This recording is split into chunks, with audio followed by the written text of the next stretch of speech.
wapenga nayo bonasi. Baba vaPatrick Mukwamba vakambotipa chimbo chekuti wapenga nayo bonasi. Vanoti izvoni vava panguva yakaomesesa, asi vanoti nhamo yavo iyi yakazonyanya kutanga apo mudzimai wavo paakambozodanana nerimwe bhendi vemba ravo, zvinoita kuti varambane naye, asi nhamo yavo ndopayakabva yazotangawo. Munyama wandakaiswa nemudzimai wakaparadza bhendi. Within 1 month taakuita munyama nemunyama patakanoridza uchipinge tikati ngatimbozvibvunzai zvaakuitika muhupenyu. Kuno kune n'anga dzine mbiri ukange ndaipambapo nepen'anga. Baba Mukwamba vanoti izvoni pari zvino vari kugara pane imwe imba yavakapiwawo neumwe munhu ane mwoyo chena, akati vambogarawo ipapo vasingabhadhara rendi, asi vari kuti vatove nemakore 12 vachigara ipapo, asi vari kuti aiwa upenyu hausi kufambika, hausi kuita sekunge inini ndiri munhu akamborirawo makore andaizama kushanda ndichiita zvemumhanzi ndichinakidza mhuri yeZimbabwe. Vanoti upenyu hwangu hwako mukwaku, nekuti tumari twandinobata kazhinji kachona tunobva twadarikira kumaexpenses. Baba Mukwamba vanoti panonodoka zuva vanotozopedzisira varara nguva dzakaita se6 PM sekuti vanenge vaswera vachiita basa rinodzimba muviri zvisingaiti, sekuti vanongozopedzisira vabika sadza pleti yavo vobva vatenga chisupa chavo vobva varara zvavo, asi vanoti upenyu hausi kunyatsokuvafambira zvakanaka, ende vanoshuvirawo kuti dai mhuri yeZimbabwe yakwanisa kurecognaizawo maefforts avakaisa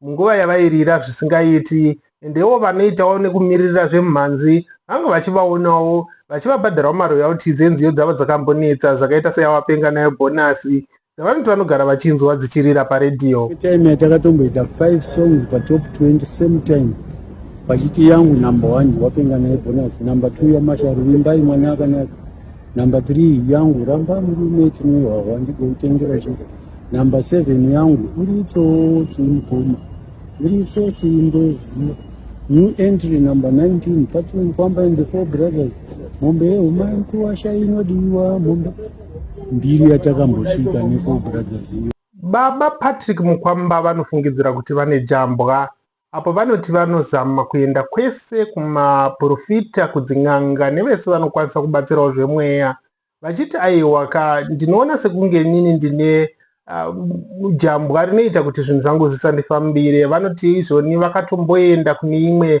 n'anga kubocha uko kwavanogara, vanochiti izvoni vakatombonogara for 26 days, vakaudzwa kuti hanzi jambwa iri rakakonzereswa aimbove mudzimai wavo akazoshayika, akasiya ashevedzera kuti havafi vakaita chinobatika. Kushopera kanzi asingaratidza kuti mudzimai wako akakuendera mberi, akaushandisira mishonga yekumapuva, mishonga yezvibvuri, kukuisa bvuri, kanzi odaro kushopera futi, akazoti iye asi ndiri kuratidza kuti mishonga yatamba naye haisi yezera rake ichamudzokera. Oshopera zvikanzi asingaratidza kuti iwewe usatsvaga kubatsirwa nen'anga, saka wabatsirwa nevanoita zvokunyamata, zvikaoneka kukunzi asi uchatombofamba zviri namanje ndiri kufamba. Iye nezuro chaenda ndiri kutoona svikiro rimwe huku haifirisi kwaakazvibatawo futi akati baba ini mudzimai wenyu akatora chipfeko chenyu akaenda nacho kumakuva akanoteketera ikoko, akanokora ivhu rekumakuva akashoesa mvura yamaida kugeza miri, wakageza miri nemvura usina kuziva kuti ndo zvayaita, inova ndokupfekedzwa bvuriko wakaitwa munyama yawakabva wabata. Vachitaura Baba Mukwamba vanoti izvoni vakamboenda kune rimwe sowe ramadzibaba Moses vanoshandira vari kuHighfields, vachipinda chechi yemadzibaba yaJohani Masowe yechishanu. Vanoti pavakaenda kusowe iri vakatoudzwawo zvimwezvo zvekuti vane jambwa ravakaisiwa nemukadzi wavo akazoshayika mushure kunge varambana, vamuwanikidza achidanana neumwe aimboridza navo kubhendi, asi vanoti izvoni vakazobvawo pasowe iri vasina kubatsirika sekuti vanoona sekuti nhamo yavo haina kumbobvira yachinja, asi vanoti izvoni vanotenda zvikuru kuna madzibaba Moses sekuti pavakazobva ipapo pasowe vakange vavewo nemari yekuti vakwanise kutenga mbatya nezvimwe zvinhu zvinokwanisa kuvabatsira upenyu zvakaita sechikafu nezvimwewo. Vanoti vari mubasa ravo iroro rekutengesa maCDs vakazombosangana nomumwe murume anga ane mota hombesa zvikuru sei, akakumbira kutora namba dzavo achivavimbisa kuti achazovafonera kuti auye kuzovatora kuti aende navo kuchechi yavamakandiwa kuti vakwanise kuwana rubatsiro pane zvemweya. Asi vanoti kubva ipapo nyange ivo pavanozama kumufonera murume uyu haasi kudavira foni yake, ende vachivimba kuti rimwe remazuva achadavira foni yake kuti vakwanise kuenda kwavamakandiwa pavanongonzwawo nembiri kuti vanokwanisa kubatsira zvemweya, kuti vakwanise kubatsirikawo kuti jambwa iri ribve. Pazvese chinonyanya kuvabata baba vaMukwamba, vanoti havachakwanisi kutaura nevana vavo vavanoti vakaenda vavakugara kuSouth Africa.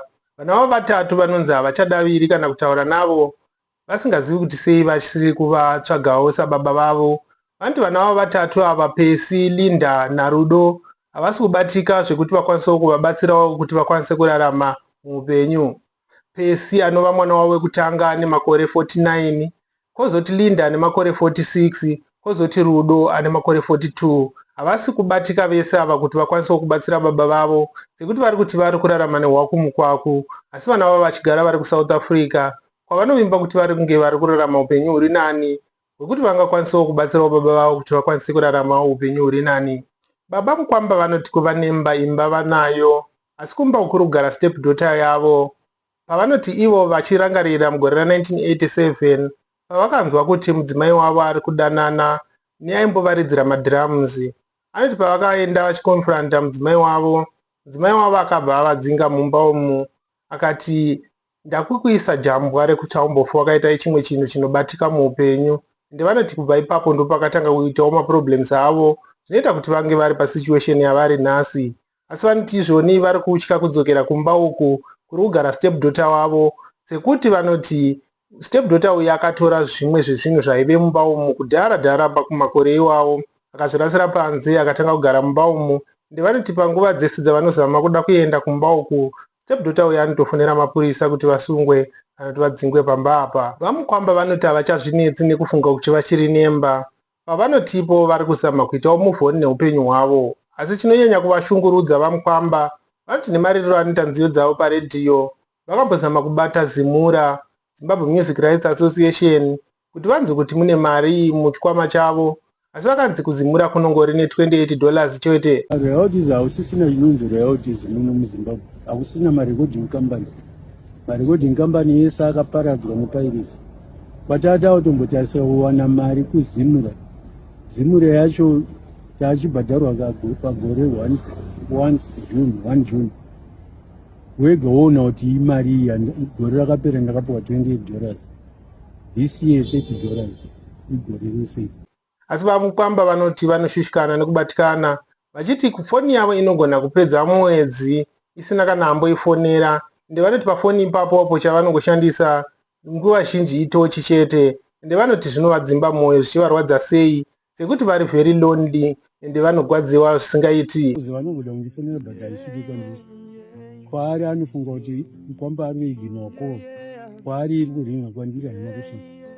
Zvakadaro zviri kuitika. Vantu vaMukwamba vakapedzisira kuita girlfriend mugore ra2022, apo panotiwo pavakasvika zitadza kufamba zvakanaka, vangova vega ende hapana munhu anombovafonera kana kuvatsvaga panharembozha yavo, zvisanganisira vana vavo nehama dzavo dzose, vachiti ndinogara upenyu hunodzimba zvisingaiti. Tikwanise kubatsira baba vaMukwamba kuti upenyu hwavo hunge huchiendeka. Zvatinoona vazhinji vanoita magofandi, vamwe vazhinji vanosendawo mari nyange direct kuna vaMukwamba maiko keshi. Tichiona vamwe vazhinji vachibatsirika.